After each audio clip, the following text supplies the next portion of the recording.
All right, Brian Mitchell. I am with Megan Smolage, and we are talking rosé today. In fact, we've got Chateau Peyrassol 2023. This is a rosé from France. It is from the Provence region of France, and you can see that right across the bottom of the label there.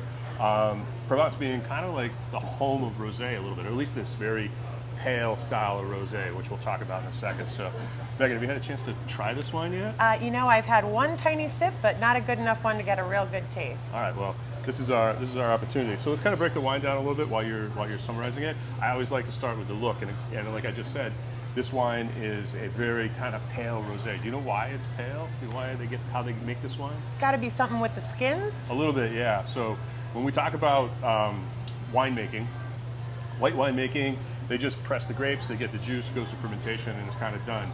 The difference, though, with red wine is that red wine production actually incorporates the skins into all of that. So they're going to press the grapes, get the juice out, but let the skins soak in that.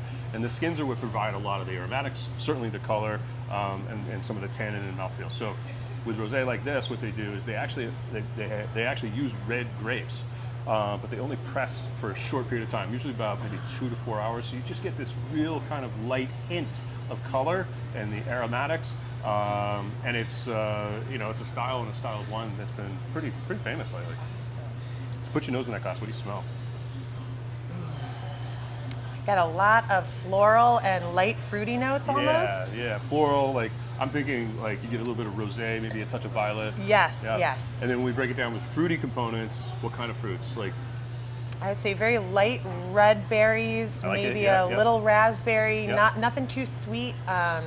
Almost like a young strawberries. Kind of. So everything that's just right in that lighter red berry kind of quality. Those are great examples, descriptor examples. And then on the palate. First of all, this wine is dry, right? It kind of, as it crosses your palate, you don't get any like smooth or viscous kind of quality. It's actually dry. It's very pleasant, cleans your palate. And you mentioned acidity a little while ago, I think, or sweetness level. But on the palate, how does it make your mouth feel?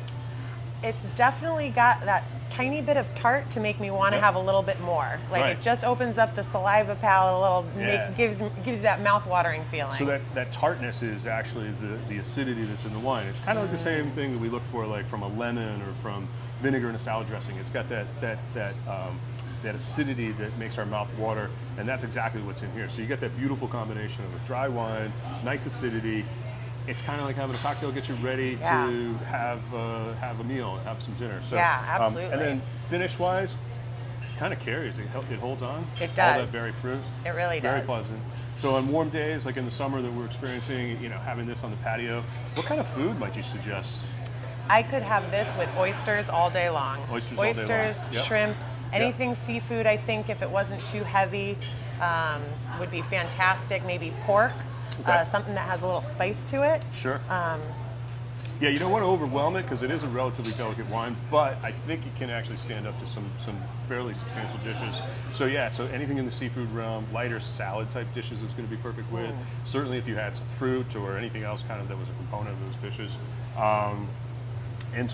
And then seafood, we mentioned a lot of seafood like shrimp and oysters and whatnot. And even I would get into maybe even like a little bit of salmon, tuna, something that was a little bit light, fresh, and kind of stylistic for the summertime. And that's exactly what rosés from Provence and other places, quite honestly, are designed for. So Peyrassol has a long history. This is in the southern part of France. It is actually an estate that starting in the 12th century, 12th, 13th century, was a commandery or a command post for the Knights Templar, which have a lot of history going through much of the Middle Ages. And over the years, it kind of has evolved, and it's this really grand estate. And in a lot of cases, it's where this style of rosé is kind of, it's one of the wineries that really kind of started this sort of estate. So. And the last point that I want to make is actually the grape varieties. Do you know what the grape varieties are here? I don't know the grape variety, no. All right. So just reading down the list, and it is a little bit of a list, which is sort of typical for this area. This is the southern part of France, near the Rhone and into Provence, and they grow a lot of red grapes here. And the history is actually to make wines like this. So the main grapes are Cinsault, and Grenache with a little bit of Syrah and Mourvedre.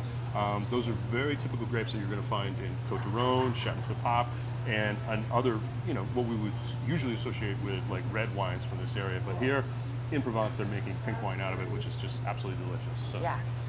Cheers. All right, cheers. Good day.